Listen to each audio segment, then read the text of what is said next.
thématique est la professionnalisation des formateurs et des formatrices en FLE. Voici les experts qui participent, qui nous ont fait le plaisir d'accepter l'invitation à cette table ronde. Ils sont assez nombreux, donc comme je l'ai dit, on va essayer de partager les temps de parole. Et, Jonathan, désolé oui, de te couper je t'en encore. je t'en Est-ce que prie. tu peux remettre un grand?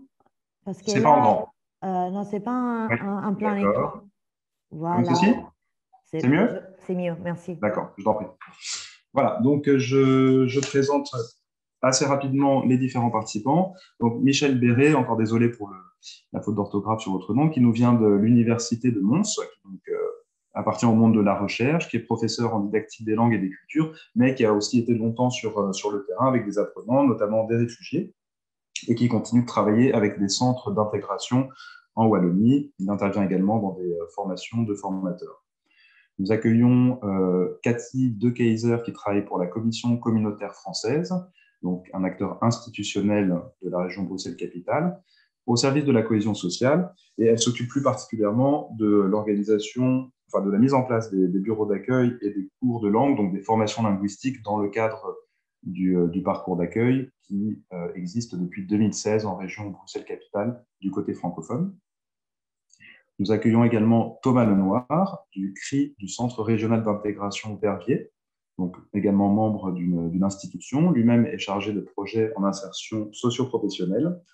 Voilà, les CRI ont notamment sont engagés dans des formations de formateurs FLE, donc il nous semblait intéressant de pouvoir évoquer cette nécessité en parallèle de la mise en place de parcours d'accueil, de professionnaliser les formatrices et les formateurs en français langue étrangère. Donc, merci à lui pour la participation. Nous accueillons également 2 membres du ministère provincial de l'immigration, de la francisation et de l'intégration au Québec, avec un petit décalage horaire, donc il est assez tôt pour eux. Donc, ce sont des conseillers qui appartiennent à la direction des politiques et des programmes de francisation. Il s'agit de Eugène Gratiani et Alain Massé. Merci à eux pour leur participation. On accueille également Laure Van Ranst, qui est directrice de Bruxelles Formation Langue, donc un des pôles de cet opérateur régional de formation professionnelle, qui a également été coordinatrice et formatrice de terrain. Et enfin, pour compléter cette première table ronde bien fournie, nous accueillons Patricia Gardy de l'Université Paul-Valéry Montpellier, qui est à la fois sur la recherche et le terrain, donc qui est directrice de l'IEFE, et qui travaille à la direction des relations internationales et de la francophonie de l'université. Voilà. Je laisse la parole peut-être pour compléter si j'ai oublié quelque chose dans vos présentations, mesdames et messieurs. N'hésitez pas. Je n'ai rien oublié. J'essaie de regarder les petites vignettes sur le côté. Non, voilà, ça a l'air d'être complet. N'hésitez pas quand vous prenez la parole à préciser si, comme je connais certaines personnes personnellement, mais pas tous, pas toutes. Voilà, et donc je vais lancer la table ronde en revenant sur donc, les recommandations focales. Donc, le projet européen se termine avec à la fois une étape de diffusion où on partage l'ensemble des productions. Et on sait bien d'ailleurs que ce n'est pas dans le cadre du projet européen qu'on va être en mesure de diffuser suffisamment les productions qui sont libres et gratuitement, pardon. Et donc, on a souhaité les mettre à disposition sur nos sites respectifs, sauf la formation de formateurs, puisqu'évidemment, le FEI a déjà une équipe technique qui permettait de développer cette formation à distance, ce que n'ont pas tous les partenaires. La première recommandation, donc, il s'agit de mieux outiller les formateurs et les formatrices afin qu'ils soient en mesure de répondre aux besoins des apprenants. La seconde recommandation du projet, stimuler, renforcer et soutenir la professionnalisation des formateurs et formatrices FLE. Et la cinquième, de rapprocher la recherche et les pratiques de terrain. Et il nous a semblé qu'en posant la question de la professionnalisation des formatrices et des formateurs FLE, nous pouvions aborder ces différentes questions, encore une fois, sans avoir la prétention d'apporter des réponses définitives, mais peut-être des pistes dans une rencontre qui dépasse le cadre d'une réflexion, par exemple, simplement académique, puisqu'il y a beaucoup de praticiens et d'institutions qui sont présents aujourd'hui, également dans le public qui nous suit. D'ailleurs, vous êtes invités à inscrire vos questions sur le chat et ma collègue Sabrina me les transmettra. On essaiera de garder quelques minutes à la fin de la table ronde afin d'en discuter.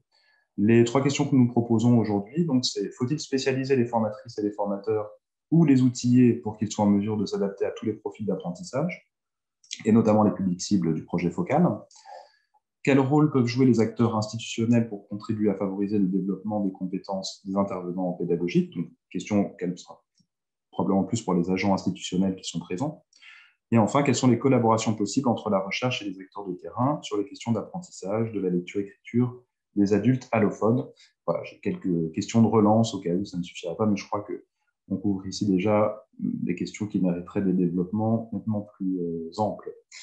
Je vais arrêter le partage d'écran et laisser la parole aux experts. Voilà, je ne sais pas qui souhaite parmi vous démarrer.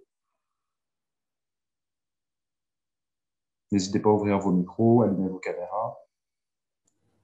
Je veux bien commencer, Jonathan. Merci.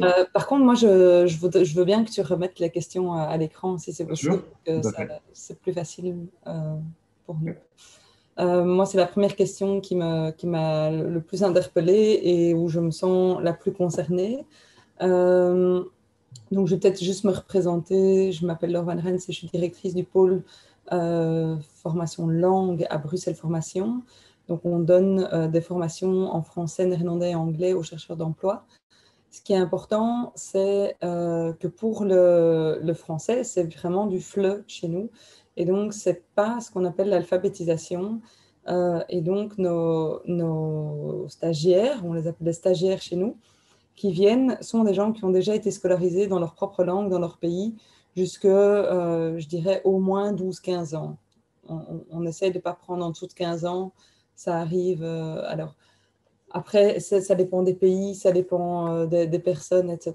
Il n'y a pas de règle vraiment par rapport à ça. Je vous dis 12-15 ans pour ne pas dire CEB, CESS, pour utiliser des termes qui sont plus accessibles à tout le monde. Mais donc, pour moi, pour avoir déjà donné cours à des personnes qui n'ont pas été scolarisées jusqu'à assez tard dans leur propre pays, il y a une réelle différence entre les deux. Et donc, d'un côté, j'aurais envie de dire, oui, il faut spécialiser les formateurs, formatrices à utiliser des outils pour qu'ils soient en mesure de s'adapter à tous les profils d'apprentissage. Oui, car les profils d'apprentissage sont réellement multiples où qu'on soit. Mais par contre, pour les adultes non scripteurs, non lecteurs, qui n'ont pas appris à le faire dans leur propre langue, pour moi, ce sont deux différentes méthodologies à utiliser avec ces deux types de publics-là. Je pense que très vite, on le remarque et qu'on ne peut pas les mettre ensemble. C'est vraiment très compliqué, je trouve, de les avoir dans un même groupe. Et j'aurais tendance à dire que les deux doivent être appris, mais ce n'est peut-être pas les mêmes formateurs qui doivent l'apprendre. Je me demande si on n'a pas là deux métiers réellement différents. Voilà, c'est une question que je pose aussi aux participants et aux autres experts. Mais pour moi, en tout cas, c'est vraiment deux métiers différents. Pour avoir vécu les deux métiers, je n'ai pas eu l'impression du tout de faire la même chose. Les méthodes qu'on apprend quand on est prof de FLE ne fonctionnent pas avec des personnes en alphabétisation qui n'ont pas été donc, à l'école après jusqu'à un certain âge. Et du coup, on est largué parce que nos méthodes ne fonctionnent pas sur ce public-là. Mais par contre, je crois qu'il y a vraiment, vraiment une nécessité de spécialisation des formateurs d'alpha, parce que je pense qu'en tout cas en Belgique, la formation est souvent très, très faible comparée à un master en français langue étrangère. On a tendance à croire que pour l'alpha, c'est moins compliqué la formation. Or, pour moi, c'est beaucoup plus compliqué. Et ça mérite bien plus qu'un master. Voilà, déjà pour la première question, puis je vais peut-être répondre plus tard aux autres. Merci Laure. Donc, deux métiers différents, peut-être deux spécialisations. Est-ce que les personnes peut-être qui travaillent sur la formation initiale des enseignants avaient un avis sur cette question? Je pense aux enseignants universitaires qui reçoivent des formateurs plutôt destinés alors à enseigner à des apprenants français langue étrangère. Donc, oui, je peux, si vous voulez, dire un mot. Merci Patricia. Vous bien. En fait, en master, on a les... Bon, je prends l'exemple de Montpellier parce que je suis là, hein, mais c'est valable pour les autres masters, évidemment, de FLE. Hein. On a quand même des UE qui traitent de cette possibilité, évidemment, de donner des cours pour les alphas. Et nos étudiants font également des stages. Lors du stage obligatoire, des stages que nous avons, qui sont obligatoires aussi bien en M1 qu'en M2, certains choisissent justement, spécifiquement, de donner des cours aux alphas parce que c'est leur souhait, parce qu'ils ont envie de faire justement, de choisir cette branche-là de l'enseignement après. Alors, comme disait, je crois que Laure, qui est intervenue, en effet, si on prend on est obligé d'avouer que si on prend l'enseignement FLE classique, surtout si on est jeune enseignant en plus, on peut être désarçonné face à un apprenant alpha parce qu'il y a vraiment la problématique de l'accès à l'écrit, de l'accès à la lecture, enfin, tout ce qu'entraîne en fait le fait de ne pas maîtriser l'alphabet. Après, je pense que petit à petit, les gens s'outillent en fait avec la pratique. Et c'est la raison pour laquelle, pourquoi votre webinaire m'a intéressée, parce que je pense qu'il faut en effet mieux outiller les formateurs et les formatrices, les deux.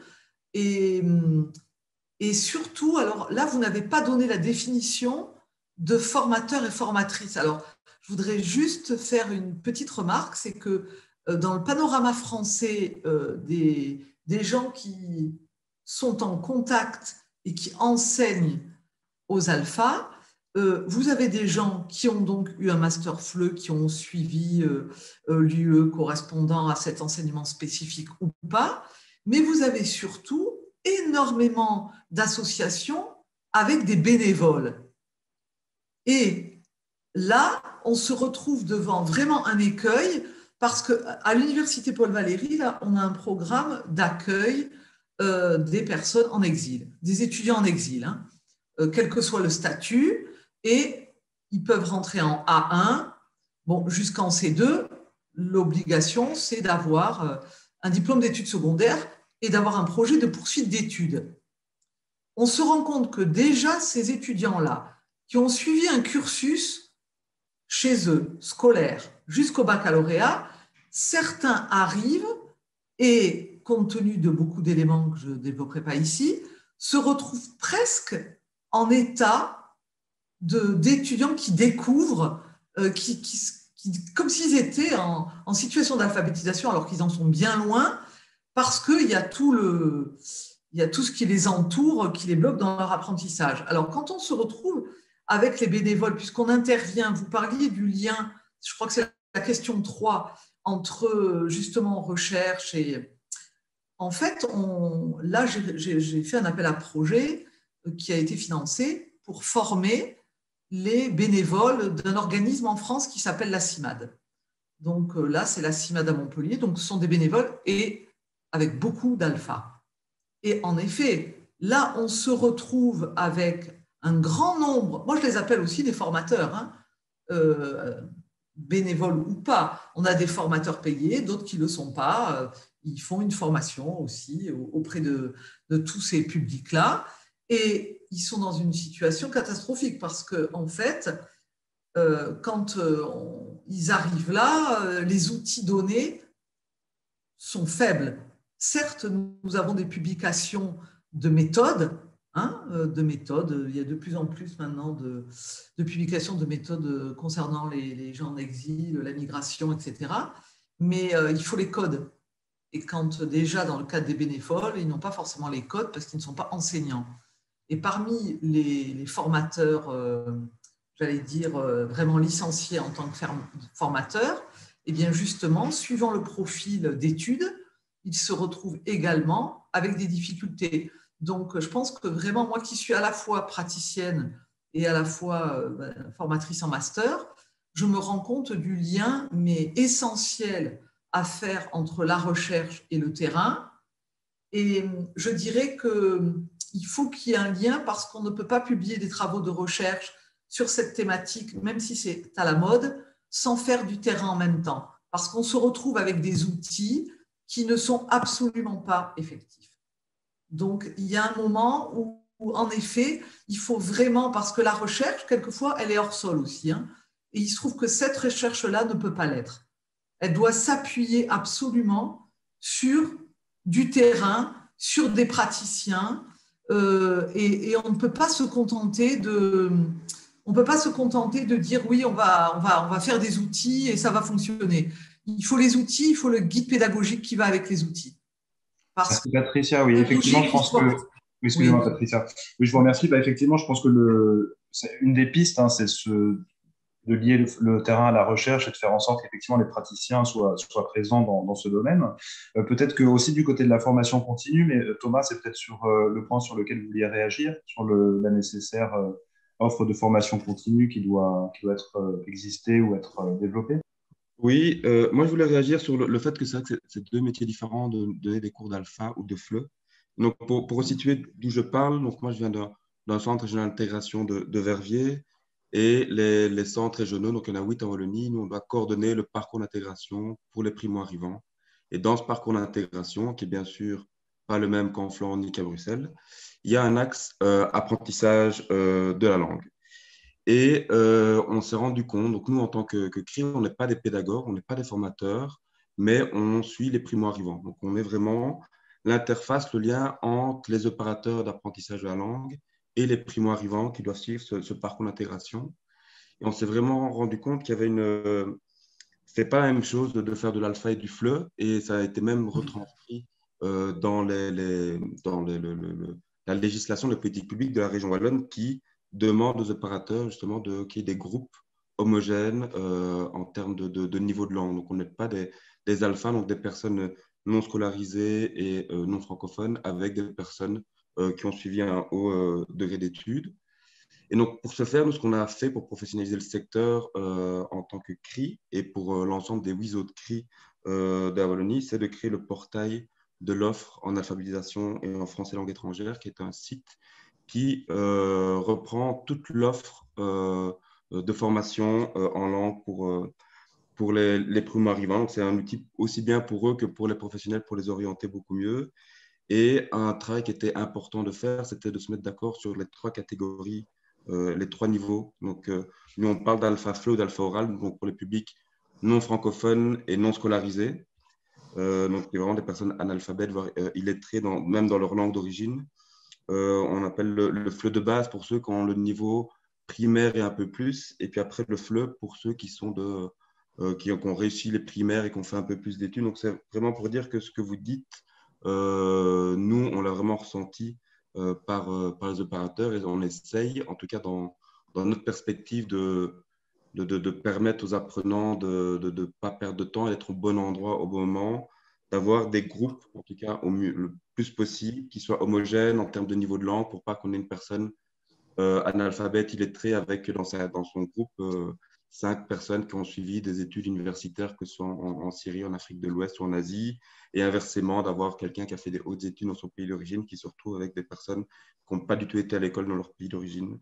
Et donc, c'est vrai, c'est aussi pour ça que, en plus d'orienter le mieux possible, de fluidifier le plus possible, en tout cas, le parcours pour ces apprenants pour qu'ils perdent le moins de temps, on a aussi travaillé la formation continue des formateurs, donc avec le centre de Charleroi, et je sais qu'il y a une de mes collègues qui est présente.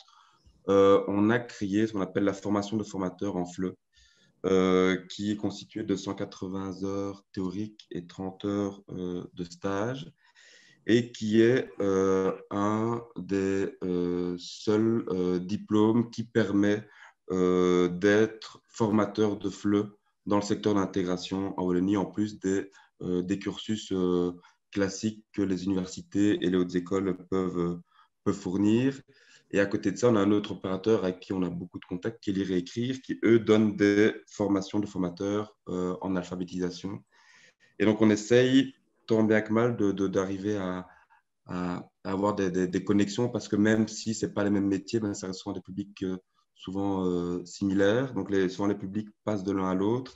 Et donc, on s'est rendu compte qu'il y a des spécificités pour les formateurs, vraiment pour le FLE, des spécificités pour l'alpha. Et il y a des ponts qui sont possibles, mais voilà, des personnes qui n'ont jamais été à l'école, qui ne sont pas scripteurs, qui n'ont jamais eu un BIC dans les mains, on ne va pas leur apprendre de la même manière qu'une personne qui était à l'école et qui a déjà appris à apprendre, pour qui ce sera beaucoup plus simple. Merci Thomas. Donc là, c'est une réponse institutionnelle, un multiforme, un petit peu pour pouvoir outiller ces formateurs. Peut-être Laure, avant de laisser la parole à Cathy, puisque vous avez souhaité réagir peut-être à l'un ou l'autre des propos de Thomas ou Patricia. Oui, tout à fait. D'abord, ce que j'entends de Patricia, je me dis, oh là là, c'est la même chose partout, même en France. Donc voilà, c'est d'abord de me dire effectivement que, enfin, il n'y a rien à faire, c'est souvent des bénévoles qui sont avec les alphas, et alors qu'en fait, c'est l'inverse qu'il faudrait. Il faudrait les personnes les mieux formées qui soient avec ce type de public, parce que réellement, c'est le plus compliqué. On l'a vu dans le chat, il y a eu pas mal de commentaires aussi en ce sens. Voilà, on est démunis quand on a appris la méthodologie. Ce que je voulais aussi préciser, et ça a été dit aussi dans le chat, c'est vraiment souligner le côté que ce n'est pas que le fait de connaître les lettres, de pouvoir les écrire, etc., mais c'est aussi toute une méthodologie, toute une façon d'apprendre. Je donne souvent l'exemple de donner un tableau de conjugaison dans une langue comme le serbe, qui fait qu'une fois que vous voyez ton tableau de conjugaison, tous ceux qui ont fait des études sont tous capables de comprendre et de pouvoir conjuguer un autre verbe qu'on ne connaît même pas, on ne connaît pas un mot de serbe, mais on est capable de comprendre. Et c'est là où il y a vraiment une grande différence avec ce genre d'outils-là. C'est que pour nous, un tableau de conjugaison, ben, voilà, on voit 6 lignes, on voit que c'est différent, on capte tout de suite ce que c'est. Il n'y a pas ça pour des gens qui n'ont pas été suffisamment loin scolairement, ces réflexes-là au niveau de la méthodologie. Donc, c'est vraiment plus que la langue. Et alors, je voulais réagir aussi par rapport à ce que Thomas disait, que souvent, c'est des publics qui passent de l'un à l'autre. Pour moi, justement, pas. Ils ne passent jamais de l'un à l'autre. Et c'est ça qui est assez dur, en fait, à dire. Mais moi, je pense réellement qu'un alpha, quelqu'un qui n'a pas été scolarisé avant 20 ans, je dirais, ne le sera pas. Enfin, voilà, il va pouvoir maîtriser la langue, etc. Mais on ne peut pas rattraper tout ce que le scolaire nous a donné comme automatisme, comme méthodologie. Je n'y crois pas. Moi, je crois qu'on ne passe pas de l'un à l'autre. On n'est pas à partir d'un certain niveau d'alpha, hop, on passe en fleu. Ça, je n'y crois pas. Et voilà, j'ai pu le constater sur le terrain aussi. Et alors, la question sur quand est-ce qu'on est alpha et quand est-ce qu'on est fleu, je crois que c'est là le nœud. Parce que ce n'est pas que en fonction du nombre d'années d'école, en fonction de dans quel pays. Il y a mille et un facteurs, j'ai envie de dire, qui font que on l'est ou pas, qu'on reconnaît ou pas, qu'on a été assez loin, qu'on a été concentré, on l'a intégré. Et c'est là le problème, c'est qu'il n'y a pas un test qui existerait pour pouvoir nous permettre de déterminer la différence entre un fleu et un alpha. Et je crois que c'est ça qui est le plus compliqué en fait aujourd'hui. Et pour moi, vraiment, il faut une professionnalisation des formateurs. Merci, oui, Laure. Ah oui, l'idée, effectivement, à cette table ronde, c'est d'insister plutôt sur le côté qu'est-ce qu'on propose en tant que formatrice ou formateur, puisque déjà, le fleu et l'alpha, hein, je me permets de le rappeler, sont des dispositifs de formation, mais ce ne sont pas des personnes. Et donc, effectivement, il y a des approches qui sont plus adaptées ou à l'un ou à l'autre profil d'apprentissage. Cathy, est-ce que tu souhaitais réagir sur peut-être l'accompagnement institutionnel en parallèle de ce que Thomas a dit? Peut-être simplement brosser le portrait bruxellois, qui est assez proche finalement de ce que les CRI font en Wallonie en termes d'accueil des primo-arrivants. Donc, quand les primo-arrivants sont accueillis dans des bureaux d'accueil, il y a 3 bureaux d'accueil à Bruxelles. Il y a, entre autres, dans leur parcours d'accueil, un bilan linguistique qui ne se limite pas à savoir si la personne relève plutôt d'une filière FLE ou d'une filière ALFLA, mais qui pose aussi toute une série de questions proche d'un bilan social. Donc, quel est le parcours de la personne? Quelles sont les langues parlées à la maison? Quel est le rapport à l'écriture? Voilà, plein de questions qui peuvent un petit peu mieux déterminer ce que la personne aura besoin comme type de formation par après. Et le parcours d'accueil en lui-même, les formations linguistiques sont divisées en 3 grandes filières, qui sont une filière alpha, qui est avec des méthodologies plus adaptées à un public non scolarisé, non lecteur, non scripteur. Une filière qu'on appelle FLE-A, qui est avec un public qui a été scolarisé et qui possède les compétences de base. Et un FLE-B qui est organisé pour un public avec des études secondaires terminées. Pour la formation de formateurs, ils ont des profils aussi divers que le public. Et donc, les formateurs en alphabétisation sont souvent issus d'une grande expérience de terrain, de bénévolat, d'emplois parfois précaires, qui ont bénéficié d'aide à la mise à l'emploi, tandis que les formateurs FLE ont plus souvent un profil universitaire. Et je rejoins alors quand on se dit qu'on aimerait beaucoup professionnaliser l'accueil de ce public alpha en formant davantage les formateurs alpha.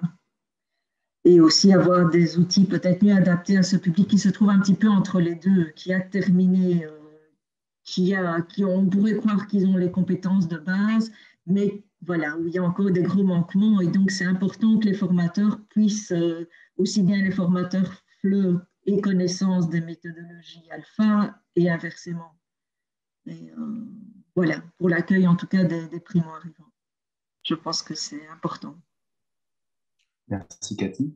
Est-ce que ceux qui n'ont pas encore réagi, peut-être plutôt du côté de la recherche, Monsieur Michel Béret, vous avez une réaction par rapport aux échanges qui viennent d'avoir lieu? Oui, quelques petits éléments comme ça que j'ai grappillés dans tous ces échanges qui vont permettre de rapidement peut-être me resituer. Hein, donc, comme l'avait fait la première intervenante, je pense que c'était Madame Laure Van Ranst, je pense. Moi-même, je travaille à l'Université de Mons où on forme des enseignants, enfin, on forme d'abord des traducteurs, et à côté de ça, on forme, je dirais, quelques dizaines d'enseignants chaque année. Ce sont des enseignants qui investissent ensuite l'enseignement secondaire traditionnel pour enseigner l'anglais ou une langue autre, ou le néerlandais d'ailleurs, ou la promotion sociale. Hein. Donc voilà, mes activités qui concernent le FLE et ses publics là sont pas centrales dans ce que je fais à l'université, mais je participe notamment à une des formations, j'interviens dans une des formations que Thomas Lenoir, dont Thomas Lenoir a parlé, en collaboration avec le CRI de Charleroi. Voilà un tout petit peu. Donc, j'apprends beaucoup de choses dans tout ce que j'entends. Je voudrais faire peut-être deux, trois petites remarques, peut-être. J'entends bien les besoins du terrain, je dirais, de sectoriser un petit peu les personnes. Mais bon, je pense qu'il faut quand même aussi être très, comment dirais-je, attentif à cela et voilà, ne pas enfermer non plus les personnes dans ce qu'ils sont. C'est le risque toujours de ce que j'appelle l'analyse des besoins, quoi, hein. C'est-à-dire qu'on détermine le besoin, on ne sait pas trop comment. Parfois, c'est assez aléatoire quand même, déterminer les besoins des gens. Et puis, on réduit la formation à ces besoins. Je serais plutôt sur l'idée que, certes, au départ, c'est sans doute des publics différents, mais l'idée qu'ils ne peuvent jamais en sortir me semble quand même, en tout cas, il y avait un très vieux pédagogue qui disait, il partait du postulat toutes les intelligences sont égales. Alors il disait, je ne peux pas le démontrer, mais c'est mon postulat de base et là-dessus je construis quelque chose, quoi. Et donc, alors c'est peut-être un petit peu excessif aussi, mais l'autre versant, il faut être attentif aussi. Alors, pour parler du profil des formateurs dont on a dit qu'il était aussi varié que celui des apprenants, là, je le constate moi-même dans mes interventions. Et bon, j'aurais comme postulat, surtout en formation continue, aussi de partir de ce que j'appellerais, de postuler qu'ils sont compétents. Le terrain est compétent. Je crois que c'est vraiment un postulat aussi qu'il faut avoir au départ et à partir de là, construire quelque chose avec eux, quoi. Alors, ça peut évidemment être aussi, alors le mot il se fait que je m'occupe du module grammaire, hein, c'est peut-être pas le terme le plus sexy et affriolant, mais voilà, je pense qu'on peut discuter beaucoup évidemment de la place de la grammaire dans l'apprentissage par les apprenants, si je puis dire, de la langue étrangère, en l'occurrence le français, mais je pense que du point de vue du formateur, il est utile de se poser, c'est une des questions que l'on se pose dans le cadre de la formation, c'est quelle connaissance est utile au formateur pour, je dirais, assumer une partie de son job qui est d'accompagner le développement linguistique ou communicatif, si on veut, des apprenants, mais qui va quand même passer par la langue. De quelles compétences, de quelles connaissances a-t-il besoin pour faire ça, hein?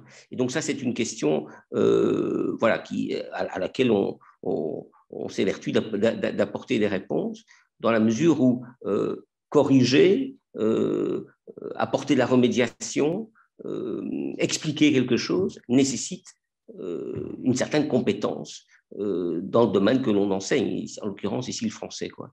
Voilà, donc un petit peu, ça va peut-être un petit peu dans diverses directions, hein, mais je dirais ne pas enfermer les personnes dans leurs besoins et ne pas trop sectoriser, même si au départ c'est sans doute nécessaire, partir des compétences des formateurs et ne pas négliger non plus l'aspect connaissance qui est nécessaire à l'exercice du métier, je pense. Voilà un petit peu les quelques réflexions que les vôtres ont suscité chez moi, que les débats jusqu'à présent ont suscité, quoi. Voilà. Merci pour cette vision très optimiste. Thomas, est-ce que vous vouliez réagir? Et puis ensuite, je relayerai une question de M. Graziani. Oui, moi j'avais une réflexion et c'était un peu aussi apparu dans le chat. C'est aussi une des compétences, je pense, très importantes pour les formateurs. Et je rejoins aussi ce que monsieur vient de dire, que les formateurs sont compétents dans la manière d'apprendre, ils sont des bons pédagogues, des bons didacticiens.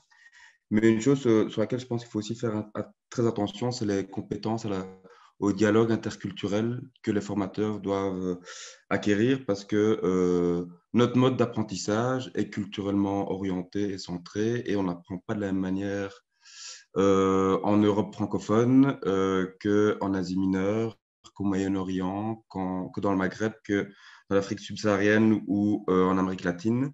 Et donc, je pense que c'est aussi très important pour les formateurs d'aborder aussi leur manière de donner cours avec des lunettes différentes qui sont face à un public qui a des spécificités culturelles pour certains et qui peut créer des problèmes ou des incompréhensions qui ne sont pas de l'ordre de l'incompétence ou de est-ce que la personne était scolarisée ou pas, mais on est tous formatés, on a appris à apprendre d'une certaine manière en fonction du pays ou de notre origine géographique. Donc, je pense que ça, c'est une approche sur laquelle on doit faire attention parce que, voilà, apprendre à apprendre, les formateurs de FLE sont très bons là-dedans, mais tout ce qui est approche interculturelle, c'est peut-être ce qui peut manquer. En tout cas, il faut faire attention. Très bien. Oui, donc effectivement, développer cet aspect-là de la réflexibilité des enseignants, formateurs, formatrices sur leur pratique. Par rapport donc la question que je souhaitais relayer de M. Garziani, qui évoque le fait que actuellement, du fait de la crise sanitaire, on est beaucoup en ligne, comme aujourd'hui d'ailleurs, et qu'il y a beaucoup d'auto-formations aussi qui sont proposées, comme la formation de formateurs du projet Focal. Mais ce qui manque apparemment au Québec, mais ailleurs aussi, c'est un accompagnement des formateurs. Alors, je ne sais pas si, M. Graziani, vous parlez d'un accompagnement plus sous forme d'un échange entre pairs, d'observation en salle de formation, ou à mettre en parallèle de formations plus descendantes, où un expert vient parler à un groupe de formateurs qui suivent une formation. Est-ce que c'est ça? En fait, nous, ici au Québec, on a quand même un système qui comporte ce qu'on appelle des conseillers pédagogiques, donc des intervenants là, qui viennent former justement les enseignants, les formateurs là, chez nous, dans les différents centres pour adultes. Mais bon, on l'a dit, la recherche est vraiment au tout début dans ce domaine-là, et donc ces conseillers et conseillères pédagogiques n'ont pas plus de formation dans ce domaine-là, et donc c'est très difficile pour eux ou elles d'accompagner justement ces formateurs-là. Et donc, ça revient un peu à nous, en fait. Là, nous, on est aux politiques et au programme de francisation au Québec, M. Massé et moi. Donc, c'est un peu notre rôle, effectivement, de fournir des outils et d'accompagner ces conseillers pédagogiques qui deviennent des multiplicateurs, évidemment, dans leur milieu. Et donc, en fait, je vais faire aussi le lien avec la recherche, dans le sens qu'on je crois qu'en ce moment, on est en train de bâtir, nous aussi, en fait, on est en train de bâtir des outils. Puis je pense qu'on n'est pas les seuls au monde là, en ce moment, parce que le terrain le demande. Donc, on est en train de bâtir des outils pédagogiques pour ces personnes-là, donc non scripteurs, non lecteurs. que nous, on appelle en fait des clientèles, c'est-à-dire des personnes immigrantes ayant peu de compétences en littératie et en numératie. C'est le terme qu'on utilise, nous, ici au Québec en ce moment. Et d'ailleurs, on ajoute, nous aussi, tout l'aspect numératie, en fait, dans cette équation-là. Mais ce que je voulais dire, c'est que, je ne veux pas faire une analogie rapide avec la COVID, là, mais c'est sûr qu'on est en train de bâtir en même temps que tout ça se passe, là. Et donc, quand je parlais d'accompagnement tout à l'heure en ligne, je n'ai rien contre ça. Au contraire, je suis tout à fait pour ce type d'accompagnement-là. Mais c'est clair que même chez nous, on le voit là, c'est difficile d'accompagner les personnes en ce moment. On n'a pas les connaissances actuellement. Donc, je reviens encore à la recherche, comme je l'ai dit tout à l'heure.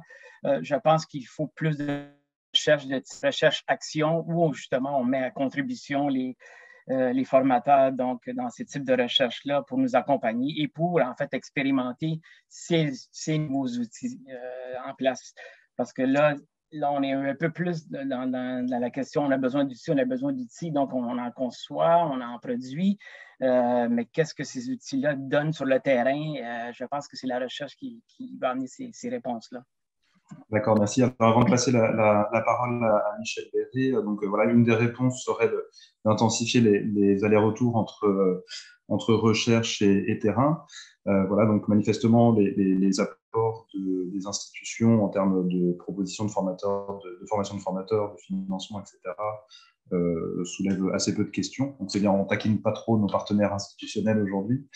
Peut-être que Michel Berré, vous souhaitiez, avant peut-être qu'on développe alors un peu cet aspect, comment faire ces allers-retours recherche-terrain, vous vouliez réagir à un propos de M. Parziani?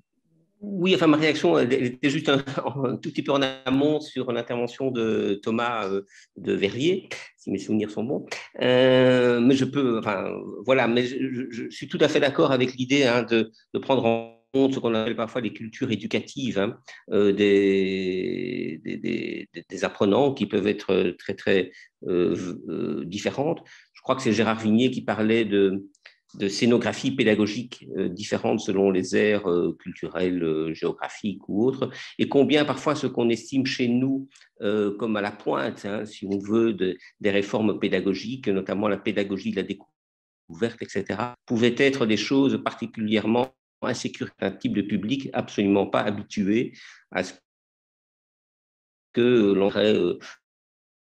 fasse la réponse, par exemple, et mettre les apprenants en situation de recherche, etc. Alors, chez nous, c'est valorisé par la recherche, je dirais, universitaire et autres, mais ce sont des dispositifs pédagogiques, des scénographies qui ne sont pas celles nécessairement auxquelles les apprenants sont habitués chez eux, ont été habitués chez eux. Alors, je voudrais vite encore ajouter par rapport aussi à ça, donc prendre en compte leur culture éducative d'origine, prendre aussi en compte leur connaissance linguistique d'origine, c'est-à-dire leur langue maternelle, d'où l'intérêt, je pense, pour les formateurs d'avoir des informations sur la manière dont fonctionne la langue des apprenants auxquels on s'adresse. Et je pense que beaucoup parmi nous connaissons le site en France de, je ne sais plus, c'est Langue et Grammaire en Île-de-France.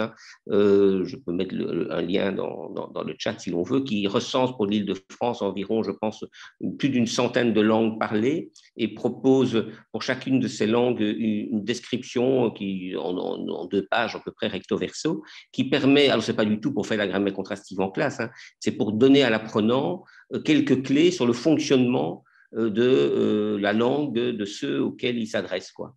Et je pense que, outre la dimension effectivement culturelle, éducative à laquelle Thomas faisait allusion, je pense que c'est aussi utile d'un point de vue linguistique de comprendre ce que l'élève cherche. Il le cherche toujours à partir de sa langue, entre autres, et parfois il cherche des choses qui n'existent pas. Je veux dire, je ne sais pas, caricaturer, il cherche un neutre qui n'existe pas en français ou des choses de ce type-là. Donc, c'est aussi un outil, je pense, qui peut être utile d'injecter dans la formation. Oui, et alors, bien sûr, le lien entre la recherche, mais je ne sais pas si il appartient vraiment, c'est une question très compliquée, de savoir à qui il appartient de de déterminer si une pratique d'enseignement est efficace ou non, si c'est le rôle de la recherche, comme ça, d'aller sur le terrain et de déclarer ou non les choses, selon quels critères, selon quel modèle de machin.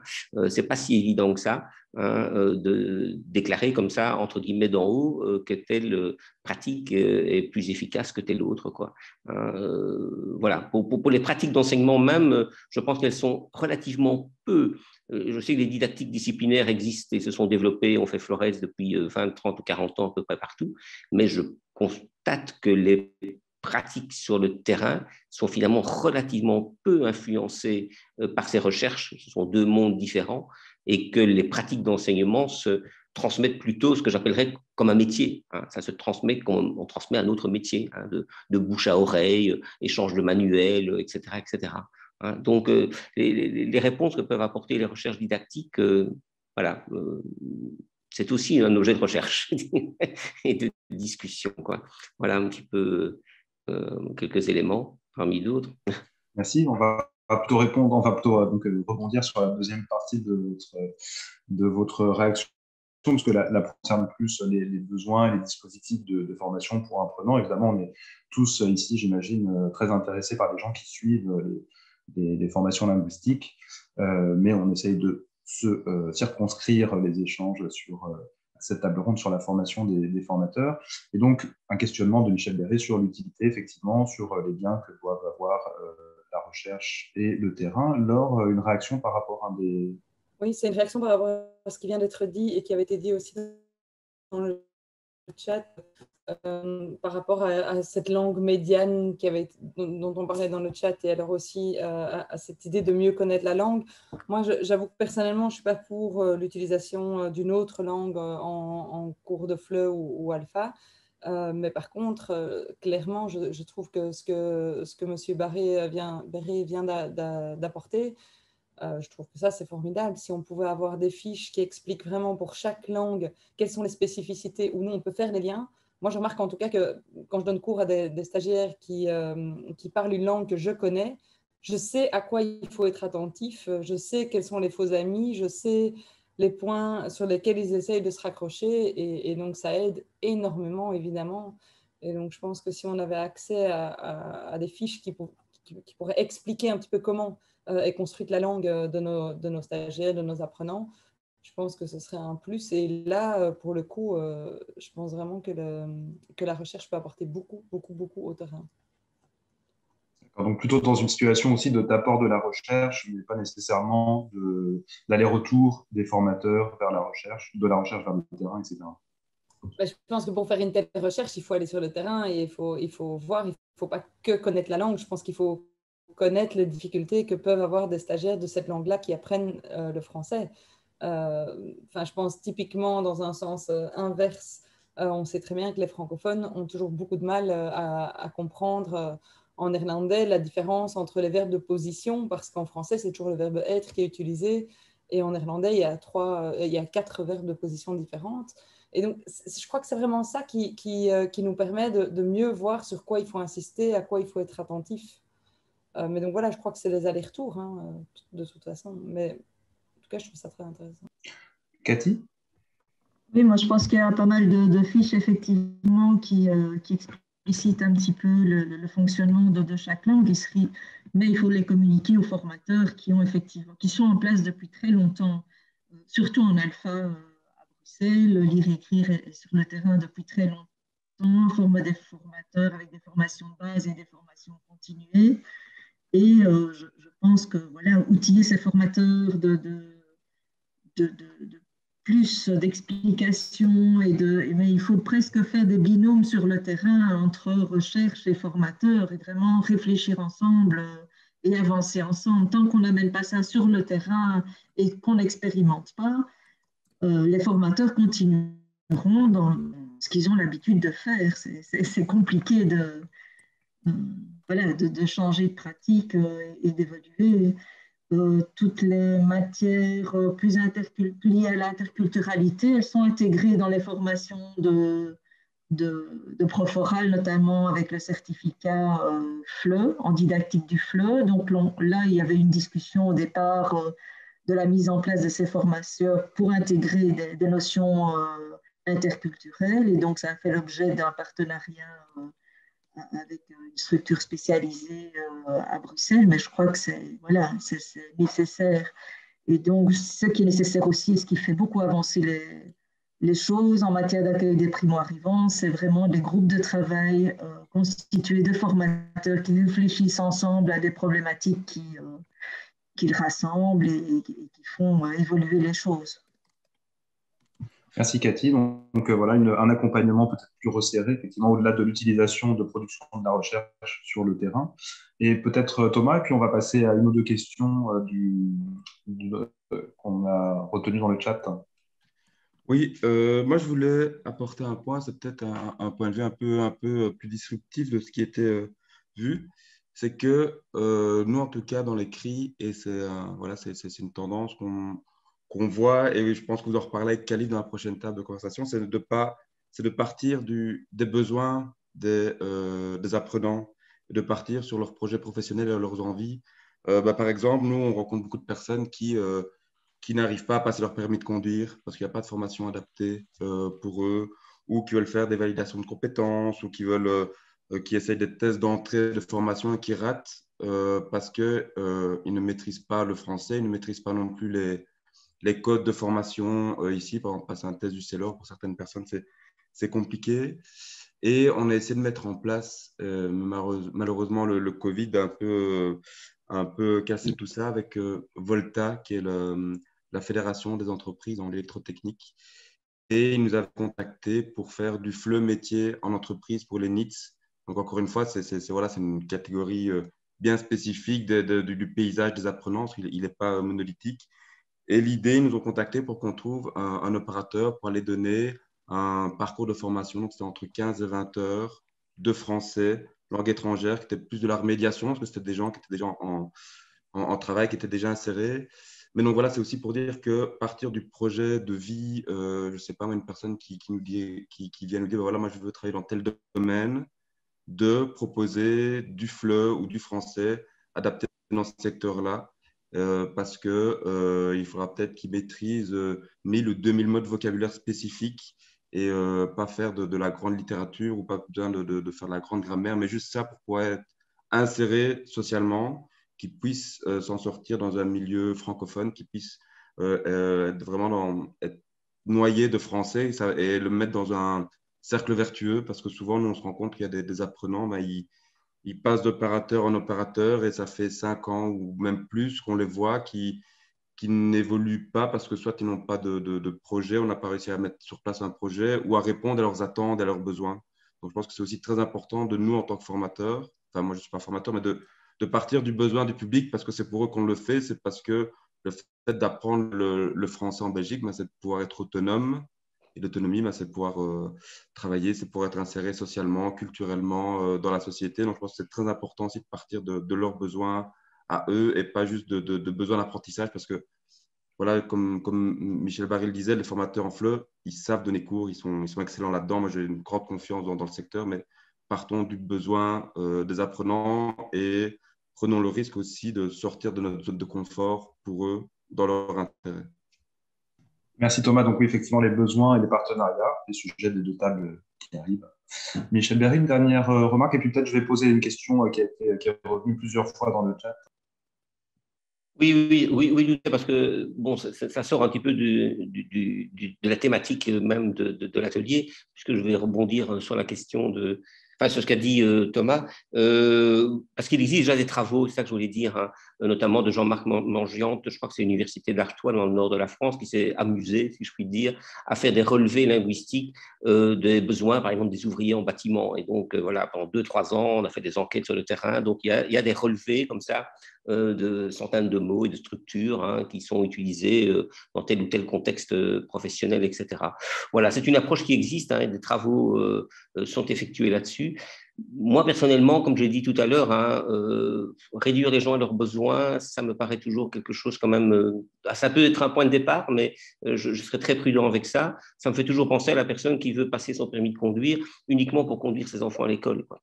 Mais bon, sur le chemin de son domicile à l'école, il peut se passer 1000 choses, quoi. Et donc, voilà, on n'apprend pas à conduire uniquement pour faire 3 kilomètres de sa maison. Et donc, pour la langue, j'aurais tendance à dire un peu la langue, la culture, etc., à dire un peu la même chose, peut-être comme point de départ, mais en tout cas, ne pas enfermer l'étudiant dans ce genre de choses. Voilà, mais je recède la parole à Jonathan.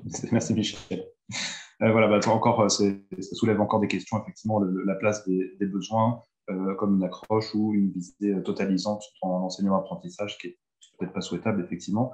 Est-ce que peut-être, donc la question qui est revenue plusieurs fois dans le chat, c'était celle de la création d'un master en alphabétisation. Certains participants soulignant le fait que les formations proposées ne sont pas suffisantes. Alors, je propose d'interpeller peut-être Patricia Gardy pour cette question, parce que ça fait longtemps qu'on ne vous a pas entendu et que vous aviez commencé, parce que vous avez le souci aussi de tout le monde devait s'exprimer, hein.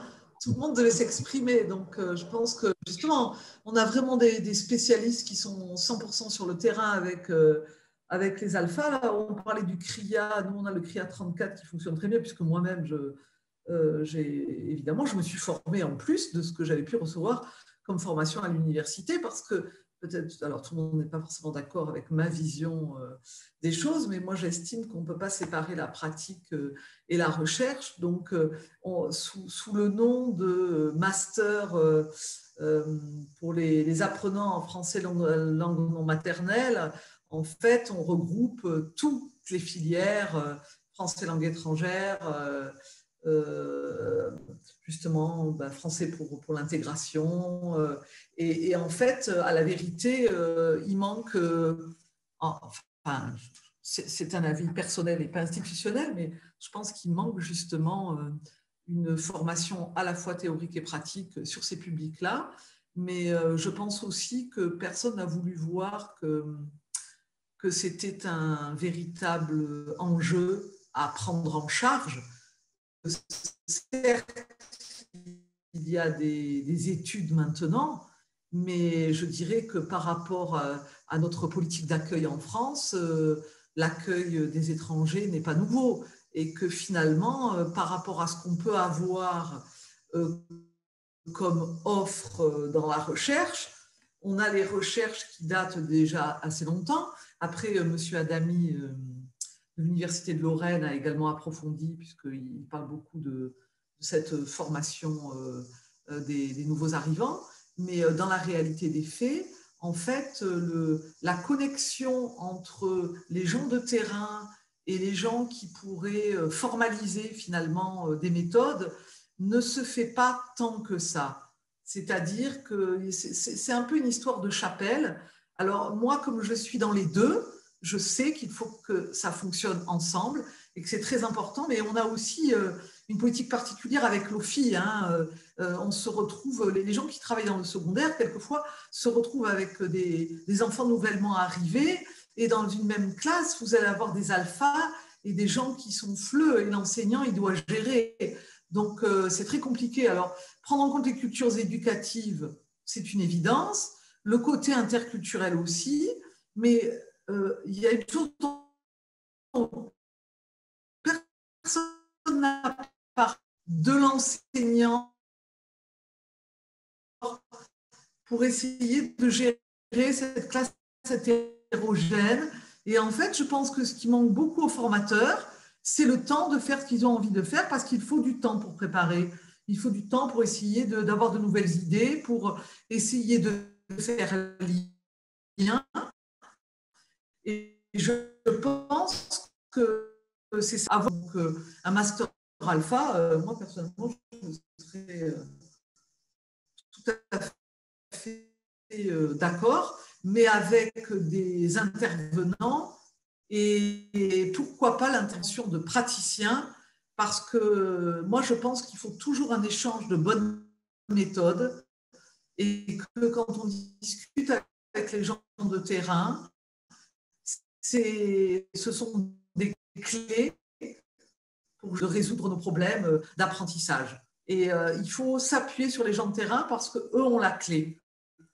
Qu'ils aient un passé universitaire ou pas. Moi, je suis pour faire, sans forcément être passé par un master FLE parfois. Voilà. Voilà. Unissons les chapelles. Message de Patricia.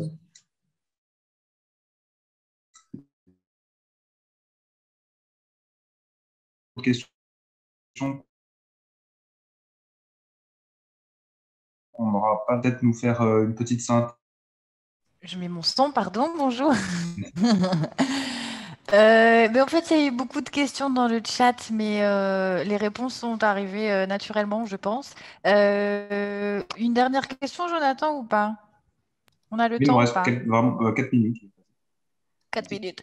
Il y avait quand même pas mal de commentaires en ce qui concerne le numérique. On en a déjà parlé, mais voilà, la question c'était est-ce que le numérique peut être une solution en fait pour les publics alpha et est-ce que ça pourrait permettre de valoriser tout ce qui est apprentissage visuel, auditif, etc. Est-ce que le numérique voilà, peut avoir son rôle à jouer avec ce public et les formateurs? Ouais, ça, on va peut-être garder pour la table ronde suivante. Ou alors peut-être la formation des formateurs à travailler au numérique avec les et l'accompagnement aussi, notamment. Les formateurs, je pense. Et de deux, par contre, pour un master alpha, moi, je crois que ce serait hyper intéressant aussi de pouvoir en créer un à distance pour voilà, pour Là, bon, on s'achève tout doucement vers la clôture de cette table ronde. Alors évidemment, bon, c'est un peu difficile de faire en direct un résumé exhaustif de ce qui s'est dit. Est-ce que l'un des participants à la table ronde souhaite prendre une dernière fois la parole, ou peut-être quelqu'un dans l'assistance ou un participant d'une autre table ronde? Non, ben, je vais rendre la parole. Alors, on vous transmettra hein, toutes les références, notamment les fiches citées par Michel Béret qui ont beaucoup intéressé certains d'entre vous. Et oui. Non. Et donc, voilà, on vous mettra toutes les références. On va retravailler sur ce qui s'est dit dans le chat pour en extraire les sources intéressantes que vous avez données les uns les autres. Je rends la parole à ma collègue Sarah pour l'animation générale de ce webinaire auquel je vous remercie. Merci encore aux experts pour votre participation.